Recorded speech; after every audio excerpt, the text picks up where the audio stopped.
Welcome to ராசி studies. இது உங்கள் சுகன்யா. இன்னைக்கு நம்ம பார்க்க போது என்னன்னா, நீட் யூஜிக்கு உண்டான அப்ளிகேஷன்ஸ் ஓப்பன் ஆயிடுச்சு. நீட் யூஜி அப்ளிகேஷன்ஸ்ல எஸ்பெஷலி அப்ளிகேஷன்ஸ் போடும்போது இந்த தவறெல்லாம் பண்ணக்கூடாது அப்படிங்கிறது என்கிட்ட ஒரு அஃபிஷியல் அப்டேஷன்ஸ் கொடுத்துருக்காங்க. அது என்ன அப்படிங்கிறத டீட்டெயில்டாக இந்த வீடியோவில் பார்க்க போகிறோம். ஸோ இந்த வீடியோவை ஸ்கிப் பண்ணாமல் பாருங்கள். அதுக்கு முன்னாடி என்னோட சேனல் பிடிச்சிருந்தா கண்டிப்பாக லைக் பண்ணி ஷேர் பண்ணுங்கள். தெரிஞ்சுக்கிட்டும் சப்ஸ்கிரைப் பண்ணுங்கள். பக்கத்தில் இருக்க பெல் ஐக்கான் பட்டனை கிளிக் பண்ணும்போது என்னோட நோட்டிஃபிகேஷன்ஸ் எல்லாமே உங்களோட மொபைலுக்கு ஈஸியாக வரும். இப்போ பார்த்தீங்கன்னா பர்டிகுலராக நீட் யூஜிக்கு உண்டான ரெஜிஸ்ட்ரேஷன் நேற்று நைட் வந்து ஓப்பன் ஆயிடுச்சு. ஸோ நிறைய பேர் பார்த்துருப்பீங்க. அது மட்டும் இல்லாமல் இந்த நீட் யூஜி அப்ளிகேஷன்ஸ் போடுறதுக்கு நிறைய இன்ஸ்ட்ரக்ஷன்ஸ் வந்து என்டிஏ கொடுத்துருக்காங்க. ஸோ நம்ம ஒன் பை ஒன் பார்க்கலாம். அதுக்கு முன்னாடி ஜென்ரலாக வந்து இதெல்லாமே நீங்கள் சேவ் பண்ணி வச்சுக்கிட்டீங்க அப்படின்னா உங்களோட அப்ளிகேஷன்ஸ் கேன்சல் ஆகாது. ப்ராப்பராக நீங்கள் அப்ளிகேஷன்ஸ் போடலாம். ஸோ அதுக்கோசரம் தான் இந்த வீடியோ கொடுத்துருக்கோம். ஸோ இந்த வீடியோவை ஸ்கிப் பண்ணாமல் பாருங்கள். இதையும் தாண்டி நீங்கள் பார்க்குற புது நம்பராக இருந்தால் கண்டிப்பாக கீழே டிஸ்கிரிப்ஷன் பாக்ஸில் வாட்ஸ்அப் லிங்க் இருக்குது. அந்த வாட்ஸ்அப் லிங்க்கில் ஜாயின் பண்ணிக்கோங்க. இந்த மாதிரி நிறைய அப்டேஷன்ஸ் உங்களுக்கு வந்துக்கிட்டே இருக்கும். இப்போ பார்த்தீங்கன்னா உங்களுக்கு எஸ்பெஷலி நீட் யூஜிக்கான ரெஜிஸ்ட்ரேஷன்ஸ் பண்ணும் பொழுது நீங்கள் எந்த வெப்சைட்ஸில் போய் நீங்கள் பண்ணுவீங்க அப்படின்னா neet.nta.ac.in இந்த வெப்சைட்ஸில் நீங்கள் போய் பண்ணுவீங்க. ஸோ அந்த வெப்சைட்ஸ் நம்ம இங்கே ஓப்பன் பண்ணியிருக்கோம். இந்த வெப்சைட்ஸில் பாருங்கள், உங்களுக்கு வந்து இங்கே ரெஜிஸ்ட்ரேஷன் யூஜி லைவ் அப்படின்னு கொடுத்துருக்காங்க பாருங்க. ஸோ அதை கிளிக் பண்ணிங்கன்னா உங்களுக்கு இந்த மாதிரி பேஜ் வரும். இந்த பேஜில் வந்து உங்களுக்கு ரெஜிஸ்ட்ரேஷன்ஸ் ஆன்லைன் அப்ளிகேஷன்ஸ் அப்படிங்கிறது ஒரு பேஜ் வரும்.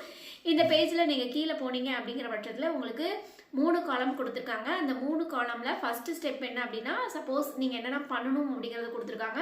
ஃபஸ்ட்டு வந்து நீங்கள் வந்து ஆன்லைன் ரெஜிஸ்ட்ரேஷன்ஸ் பண்ணணும். செகண்ட் வந்து நீங்கள் அப்ளிகேஷன் ஃபார்ம் ஃபில் பண்ணணும். அடுத்து வந்து ஃபீஸை பே பண்ணணும். அதுக்கு வந்து ஃபைனல் ஸ்டேட்மெண்ட் என்னென்னா உங்களோட அப்ளிகேஷன்ஸை நீங்கள் ஃபுல்லாக முடிச்சுட்டு நீங்கள் கன்ஃபார்ம் பேஜை டவுன்லோட் பண்ணி எடுத்துக்கணும் அப்படிங்கிறது 4 ஸ்டெப்ஸ் கொடுத்துருக்காங்க.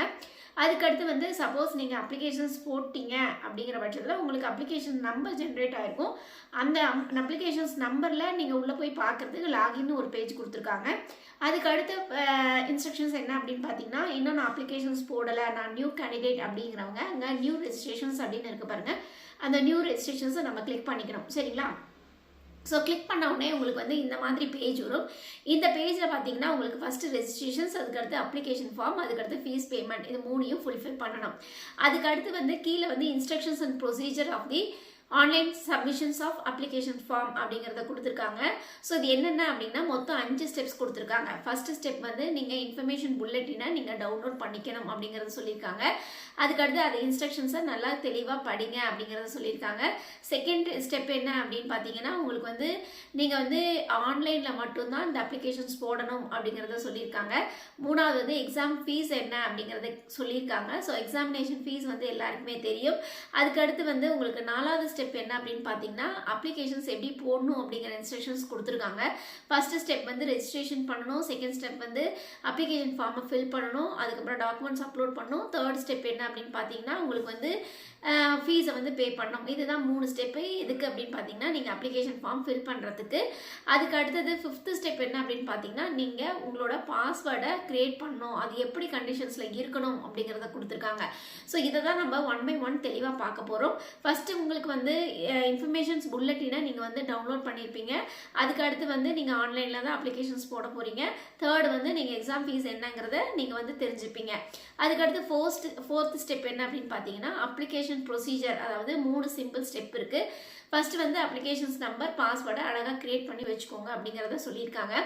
செகண்ட் ஸ்டெப் என்ன அப்படின்னு பார்த்தீங்கன்னா, எந்தெந்த டாக்குமெண்ட்ஸை எப்படி வந்து ஸ்டோர் பண்ணணும் அப்படிங்கிறத இன்ஃபர்மேஷன்ஸ் கொடுத்துருக்காங்க.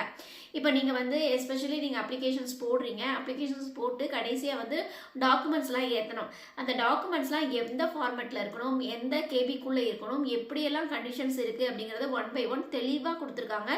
ஃபஸ்ட்டு நீங்கள் வந்து அப்ளிகேஷன்ஸ் போடுறதுக்கு முன்னாடி நீங்கள் இந்த டாக்குமெண்ட்ஸ்லாம் கரெக்டாக நீங்கள் சேவ் பண்ணி வச்சுக்கோங்க. சேவ் பண்ணி வச்சுக்கிட்டிங்கன்னா நீங்கள் அப்ளிகேஷன்ஸ் போடும் பொழுது எந்த தவறுமே இல்லாமல் நீங்கள் அப்ளிகேஷன்ஸ் போட முடியும். எந்த தவறுமே இல்லை அப்படிங்கிற பட்சத்தில் கண்டிப்பாக உங்களோட அப்ளிகேஷன்ஸ் ஃபார்ம் வந்து கேன்சல் ஆகாது. சரிங்களா? ஸோ எந்த இன்பிட்வீன்லேயுமே உங்களோட அப்ளிகேஷன் ஃபார்ம் கேன்சல் ஆகும் அப்படிங்கிறது எந்த ஒரு இன்ஃபர்மேஷன்ஸுமே என்கிட்டயே கொடுக்காது. அதனால் நம்ம அப்ளிகேஷன்ஸ் போடும் பொழுதே ப்ராப்பராக நீட்டாக என்னென்னலாம் தவறுகள் செய்யக்கூடாதுங்கிறத நம்ம ஒன் பை ஒன் சொல்லுவோம். அதை கிளியராக கேட்டுட்டு அதுக்கேற்ற மாதிரி நீங்கள் அப்ளிகேஷன்ஸ் போடுங்க. போடுங்க. இப்போ வந்து டாக்குமெண்ட்ஸ்லாம் கரெக்டாக ப்ராப்பராக நீங்கள் வந்து சேவ் பண்ணி வச்சுக்கணும். என்னென்ன டாக்குமெண்ட்ஸ்லாம் சேவ் பண்ணணும் அப்படின்னா, ஃபஸ்ட்டு வந்து உங்களோட பாஸ்போர்ட் சைஸ் ஃபோட்டோ. நீங்கள் வந்து ரீசெண்டாக எடுத்த பாஸ்போர்ட் சைஸ் ஃபோட்டோ தான் நீங்கள் வந்து கண்டிப்பாக அப்லோட் பண்ணணும். அந்த பாஸ்போர்ட் சைஸ் ஃபோட்டோவுமே எப்படி இருக்கணும் அப்படின்னா, கலர் பிரிண்டில் இருக்கலாம், இல்லைன்னா பிளாக் அண்ட் ஒயிட்டில் இருக்கலாம். ஆனால் 80% காது தெரியணும், மாஸ்க் வந்து இருக்கக்கூடாது அப்படிங்கிறத சொல்லியிருக்காங்க. பின்னாடி வந்து ஒயிட் பேக்ரவுண்ட் மட்டும்தான் இருக்கணும் அப்படின்னு சொல்லியிருக்காங்க. ஸோ உங்களோட ஃபோட்டோ வந்து கரெக்டாக நீங்கள் எடுத்துக்கோங்க. அது மட்டும் இல்லாமல் அது வந்து 10 to 200 கேபிக்குள்ளே இருக்கணும் கம்பல்சரி சொல்லியிருக்காங்க. ஸோ இது வந்து பாஸ்போர்ட் சைஸ் ஃபோட்டோ. சரி, எடுத்தாச்சு. எடுத்த பிறகு என்ன பண்ணணும் அப்படின்னா, நீங்கள் உங்களோட ஃபைலில் வந்து சேவ் பண்ணணும். அந்த ஃபைலில் சேவ் பண்ணுறது எந்த ஃபைலில் சேவ் பண்ணணும்னா, நீங்கள் வந்து இப்போ சிஸ்டமில் நீங்கள் வந்து அப்ளிகேஷன்ஸ் போடுவீங்க, இல்லை லேப்டாப்பில் அப்ளிகேஷன்ஸ் போடுவீங்க, மொபைலில் போடாதீங்க. ஸோ சிஸ்டம்லேயோ லேப்டாப்லேயோ நீங்கள் அப்ளிகேஷன்ஸ் போடும்போது உங்களுக்கு ப்ராப்பரான ஒரு ஃபைல் வச்சுக்கோங்க. அந்த ஃபைலில் இந்த டாக்குமெண்ட்ஸ்லாம் கரெக்டாக சேவ் பண்ணி வச்சுக்கோங்க. அதுக்கப்புறம் நீங்கள் நீட் யூஜிக்கு உண்டான ரெஜிஸ்ட்ரேஷன்ஸ்க்கு ஓப்பன் பண்ணி அதுக்கப்புறம் டாக்குமெண்ட்ஸ் அப்லோட் பண்ணால் போதும். சரிங்களா? சரி, இந்த சேவ் பண்ணும்போது நீங்கள் எப்படி சேவ் பண்ணணும் அப்படின்னா, இப்போ for example passport size photo வந்து நீங்கள் சேவ் பண்ணுறீங்க அப்படின்னா எப்படி இருக்கணும், 2 காது தெரியணும், மாஸ்க் இருக்கக்கூடாது, பின்னாடி ஒயிட் பேக்ரவுண்ட் இருக்கணும், 10 கேபிலேருந்து 200 கேபிக்குள்ளே அது சேவ் ஆகிக்கணும். அது மட்டும் இல்லாமல் அந்த ஃபைலை வந்து எதில் வந்து ஃபைல் நேம் என்ன கொடுக்க சொல்கிறாங்க அப்படின்னா, எஸ்பெஷலி அண்டர்ஸ்கோர் போட்டு ஃபோட்டோ அப்படிங்கிறது அந்த ஃபைல் நேமாக இருக்கணும் அப்படிங்கிறத சொல்லியிருக்காங்க. ஸோ ப்ராப்பராக உங்களோட ஃபோட்டோவை அண்டர்ஸ்கோர் போட்டு கீழே வந்து ஃபோட்டோ அப்படிங்கிறது ஃபைல் நேம் இருக்கணும் அப்படிங்கிறத கண்டிப்பாக சொல்லியிருக்காங்க. ஸோ அந்த ஃபைல் நேமை நீங்கள் ஸ்டோர் பண்ணி வச்சுக்கோங்க. அதுக்கடுத்து 2வது ஃபோட்டோ என்ன அப்படின்னு பார்த்தீங்கன்னா, உங்களோட உங்களோட சைன் வந்து ஒயிட் பேப்பரில் நீங்கள் வந்து பிளாக் இங்கில் சைன் பண்ணாலும் சரி, ப்ளூ இங்கில் சைன் பண்ணாலும் சரி, அதை வந்து நீங்கள் ஃபோட்டோ பண்ணி ஸ்கேன் பண்ணி எடுத்து வச்சுருப்பீங்க. அந்த ஸ்கேன் பண்ணி எடுத்த ஃபோட்டோவை ஒரு ஃபைலில் ஸ்டோர் பண்ணியிருப்பீங்க. அந்த ஃபைலோட நேம் எப்படி இருக்கணும் அப்படின்னு பார்த்தீங்கன்னா, உங்களோட ஃபஸ்ட்டு 2 லெட்டர். ஃபார் எக்ஸாம்பிள் நீங்கள் கீதா அப்படின்னு இருந்தீங்கன்னா, கீதாவோட ஜிஇ இருக்குல்ல, அந்த ஃபஸ்ட்டு 2 லெட்டர், அதுக்கப்புறமேட்டு உங்களுக்கு அண்டர்ஸ்கோர் போட்டு உங்களுக்கு வந்து சிக்னேச்சர் அப்படிங்கிறது அந்த ஃபைல் நேமாக இருக்கணும் அப்படிங்கிறத சொல்லியிருக்காங்க. சரிங்களா? ஸோ ஃபஸ்ட்டு வந்து உங்களுக்கு ஃபோட்டோவுக்கு மட்டுமே அண்டர்ஸ்கோர் போட்டு ஃபோட்டோன்னு இருந்தால் போதும், அதோட ஃபைல் நேமு. அதே மாதிரி சிக்னேச்சருக்கு உங்களோட 2 லெட்டர், உங்களோட நேமோட 2 லெட்டர், அதுக்கப்புறம் அண்டர்ஸ்கோர், அதுக்கப்புறம் சிக்னேச்சர் அப்படிங்கிறத நீங்கள் உங்களோட ஃபைல் நேமாக வச்சுக்கணும் அப்படின்னு சொல்லியிருக்காங்க. 3rd பாயிண்ட் என்ன அப்படின்னு பார்த்தீங்கன்னா, போஸ்ட் கார்டு ஃபோட்டோ. இந்த போஸ்ட் கார்டு ஃபோட்டோ எப்படி இருக்கணும் அப்படின்னு பார்த்தீங்கன்னா, உங்களுக்கு வந்து சைஸ் வந்து 4x6 ஃபோட்டோ சைஸ் இருக்கணும் அப்படின்னு சொல்லியிருக்காங்க.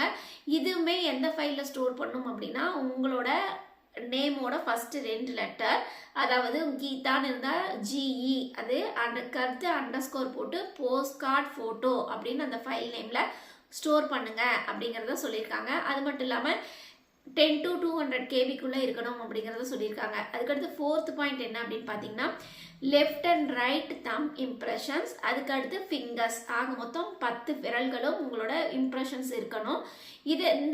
இந்த இம்ப்ரெஷன்ஸ் வந்து ஒரு ஒயிட் பேப்பரில் நீங்கள் வந்து இம்ப்ரெஷன் வச்சு நீங்கள் ஃபோட்டோ எடுத்து வச்சுக்கோங்க. அந்த ஃபோட்டோ வந்து எந்த ஃபைலில் ஸ்டோர் பண்ணியிருக்கணும் அப்படின்னா, உங்களோட ஃபஸ்ட்டு 2 லெட்டர், அதுக்கப்புறம் அண்டர்ஸ்கோர் போட்டு ஃபிங்கர் பிரிண்ட் அப்படின்னு ஃபைல் நேமாக இருக்கணும் அப்படிங்கிறத சொல்லியிருக்காங்க.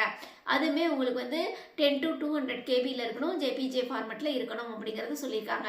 அதுக்கடுத்து 5th பாயிண்ட் என்ன அப்படின்னு பார்த்தீங்கன்னா, scanned copy of category certificate அப்படிங்கிறது கொடுத்துருக்காங்க. ஸோ நீங்கள் கேட்டகரி சர்டிஃபிகேட்ஸ் வச்சுருக்கீங்க, for example EWS, OBC, NCL, SC, ST கேட்டகரியில் இருக்கிறவங்க கேட்டகரி சர்டிஃபிகேட் வச்சுருக்கீங்க அப்படின்னா, அவங்க வந்து எந்த ஃபைலில் ஸ்டோர் பண்ணணும் அப்படின்னா, உங்களோட ஃபஸ்ட்டு 2 லெட்டர், அதுக்கு அடுத்து வந்து அண்டர்ஸ்கோர் போட்டு உங்களுக்கு வந்து கேட்டகரி அப்படிங்கிறத உங்களோட ஃபைல் நேமாக இருக்கணும் அப்படிங்கிறத சொல்லியிருக்காங்க.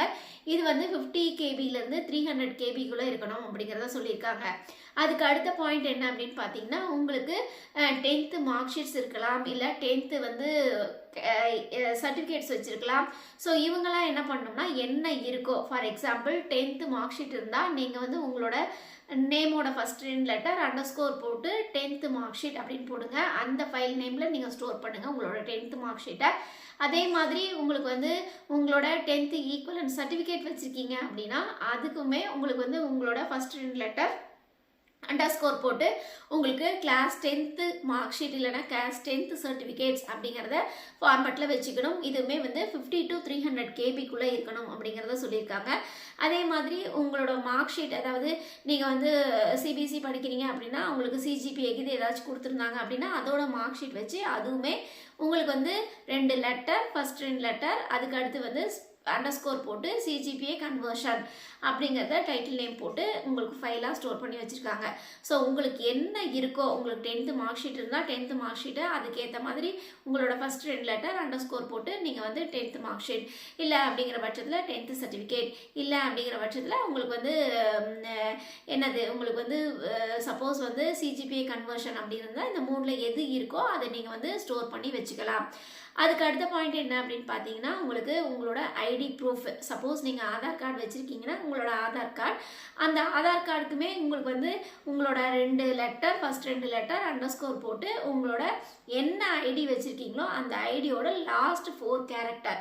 ஃபார் எக்ஸாம்பிள் பேன் கார்டாக இருக்கலாம், ரேஷன் கார்டாக இருக்கலாம், அது இல்லாமல் உங்களுக்கு வந்து பேரண்ட்டோட பேன் கார்டாக இருக்கலாம், இல்லைனா டிரைவிங் லைசன்ஸாக இருக்கலாம், இல்லைனா டிஜிலாக்கராக இருக்கலாம், எனிதிங் எது வேணாலும் இருக்கலாம், இல்லை ஆதார் கார்டாக இருக்கலாம். ஸோ இந்த மாதிரி அவங்க அட்ரஸ் ப்ரூஃப் வச்சுருக்காங்க அப்படின்னா அந்த அட்ரஸ் ப்ரூஃபில் கடைசி 4 லெட்டர்ஸ் இருக்கும்ல அதை வந்து ஸ்டோர் பண்ணும் ஃபைல் நேமா அப்படின்னு சொல்லியிருக்காங்க. அப்படின்னா என்ன அர்த்தம், கீதானா கீதாவில் ஜிஇ போட்டு அண்டர்ஸ்கோர் போட்டு அந்த என்ன நீங்கள் வந்து அப்லோட் பண்ண போகிறீங்களோ ஐடி ப்ரூஃபு, அந்த ஐடி ப்ரூஃபில் கடைசி 4 கேரக்டர் என்ன இருக்குதோ அந்த 4 கேரக்டரை உங்களோட ஃபைல் நேமாக வைக்கணும் அப்படிங்கிறத சொல்லியிருக்காங்க.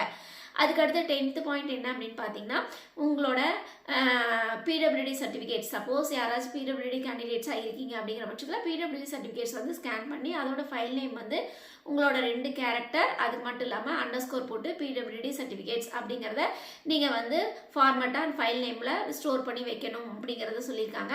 அதுக்கடுத்து அட்ரஸ் ப்ரூஃப். அட்ரஸ் ப்ரூஃப்க்கு ஆஸ் யூஷுவல் உங்களுக்கு வந்து உங்களோட 2 லெட்டர்ஸ், அதுக்கப்புறம் ஐஃபன் போட்டு அட்ரஸ் ப்ரூஃப் அப்படிங்கிறத நீங்கள் வைக்கணும். இப்போ ஃபார் எக்ஸாம்பிள் ஆதார் கார்டே வச்சுருக்கீங்க அப்படின்னா அங்கே வந்து உங்களோட 2 லெட்டர், அதுக்கப்புறம் ஐஃபன் போட்டு உங்களுக்கு வந்து அட்ரஸ் ப்ரூஃபுக்கு உண்டான ஆதார் கார்டை நீங்கள் சப்மிட் பண்ணலாம். அது ஃபைல் நேமாக இருக்கணும் அப்படிங்கிறத சொல்லியிருக்காங்க. இதுவுமே 50 to 300 கேபியில் இருக்கணும் அப்படின்னு சொல்லியிருக்காங்க. அதுக்கு அடுத்து வந்து உங்களோட சப்போஸ் நீங்கள் ஃபாரினர்ஸாக இருக்கீங்க, நீங்கள் வந்து என்ஆர்ஐ கேண்டிடேட்ஸாக இருப்பீங்க.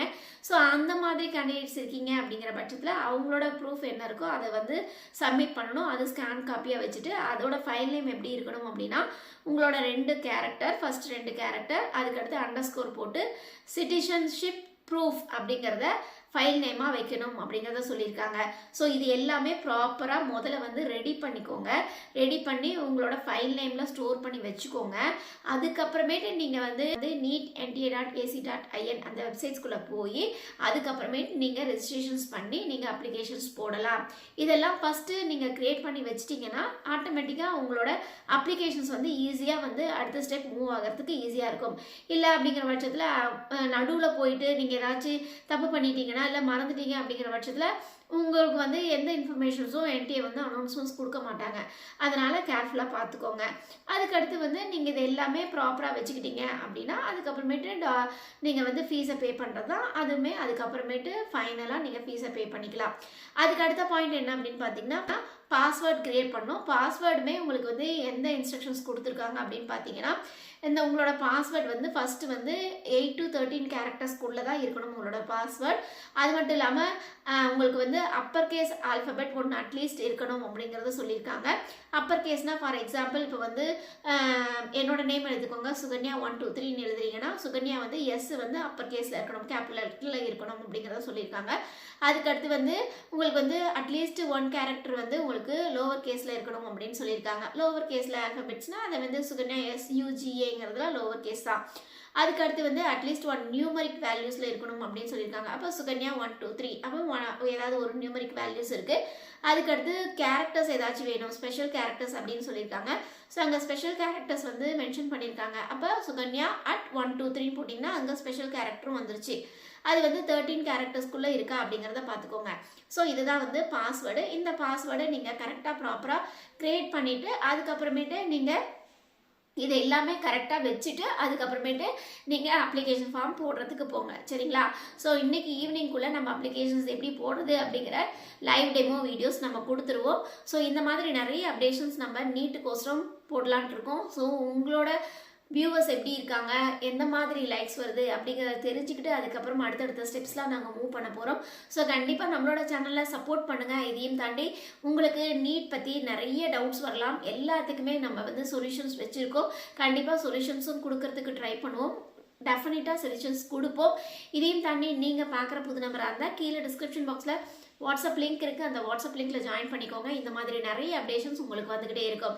ஓகே ஃப்ரெண்ட்ஸ், இந்த வீடியோ உங்களுக்கு பிடிச்சிருக்கும்னு நினைக்கிறேன். பிடிச்சிருந்தா லைக் பண்ணுங்கள், ஷேர் பண்ணுங்கள், தெரிஞ்சுக்கிட்டும் சப்ஸ்கிரைப் பண்ணுங்கள். பக்கத்தில் இருக்க பெல் ஐக்கான் பண்ணுங்கள். கிளிக் பண்ணும்போது என்னோட நியூ நோட்டிஃபிகேஷன்ஸ் எல்லாமே உங்களோட மொபைலுக்கு ஈஸியாக வரும். தேங்க்யூ ஃபார் வாட்சிங். பை.